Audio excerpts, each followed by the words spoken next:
ಮಾನ್ಯ ಸದಸ್ಯರೇ, ದಯವಿಟ್ಟು ತಾವು ತಮ್ಮ ತಮ್ಮ ಆಸನ ಕೂತ್ಕೊಳ್ಳಿ.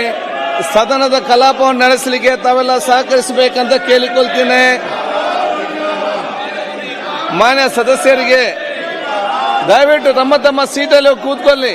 ಸದನ ನಡೆಸಬೇಕಲ್ಲ, ಸದನ ನಡೆಸಿದ್ರೆ ಹೇಗೆ? ತಮ್ಮ ನಮ್ಮ ಸೀಟಲ್ಲಿ ಎಷ್ಟು ದಿನ ಆಗ್ಲಿ ನೀವೆಲ್ಲ ಕೂತ್ಕೊಳ್ಬೇಕಂತ ಕೇಳ್ಕೊಳ್ತಿದ್ದೇನೆ.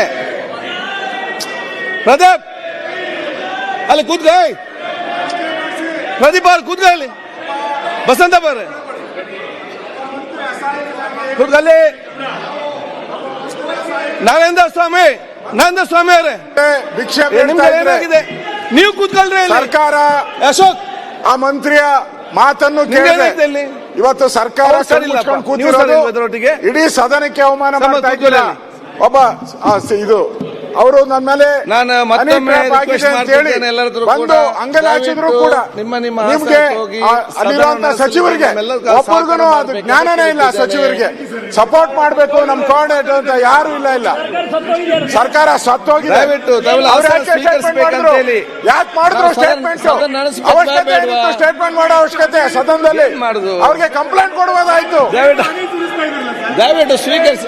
ಅವರು ಸ್ಟೇಟ್ಮೆಂಟ್ ಯಾಕೆ ಮಾಡಬೇಕಾಯ್ತು? ಯಾಕೆ ಅವಕಾಶ ಕೊಟ್ರಿ ನೀವು? ನೀವು ಯಾಕೆ ಅವಕಾಶ ಕೊಟ್ರಿ ಸ್ಟೇಟ್ಮೆಂಟ್ ಮಾಡಕ್ಕೆ? ಯಾಕೆ ಅವಕಾಶ ಕೊಟ್ರಿ?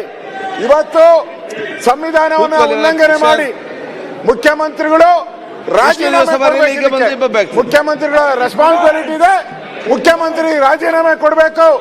ಯಾಕೆಂದ್ರೆ ಒಬ್ಬ ಸಚಿವ ನಿಮ್ಮ ಹತ್ರ ನಾನು ರಿಕ್ವೆಸ್ಟ್ ಮಾಡ್ತಿದ್ದೇನೆ, ತಾವೆಲ್ಲರೂ ಕೂಡ ತಮ್ಮ ತಮ್ಮ ಆಸನ ಸ್ವೀಕರಿಸಿಕೊಂಡು ನಮ್ಗೆ ಸದನ ನಡೆಸಲಿಕ್ಕೆ ತಾವೆಲ್ಲ ಸಹಕಾರ ಮಾಡ್ಬೇಕಂತ ಕೋರ್ತೇನೆ. ನಡೆಸಬೇಕು ಅಂದ್ರೆ ಅವ್ರಿಗೆ ಯಾಕೆ ಅನುಮತಿ ಕೊಟ್ರಿ? ನೀವು ಮಾತಾಡಕ್ಕೆ ಯಾಕೆ ಅನುಮತಿ ಕೊಟ್ರಿ ಮಂತ್ರಿಗೆ? ಅದ್ರ ಮೇಲೆ ಕ್ರಮ ಮಾಡ್ಬೇಕಲ್ಲ ನೀವು. ನಿಮ್ ಜವಾಬ್ದಾರಿ ಎಲ್ಲ ಕೂತ್ಕೊಂಡು ಮಾತಾಡ್ಬೇಕಲ್ಲ. ಇಲ್ಲಿ ನೀವೇನಂತ ಮಾಡ್ತೀರಿ? ನಾವು ಕೂತ್ಕೊಂಡೆ ಮಾತಾಡಿದ್ದು. ನೀವು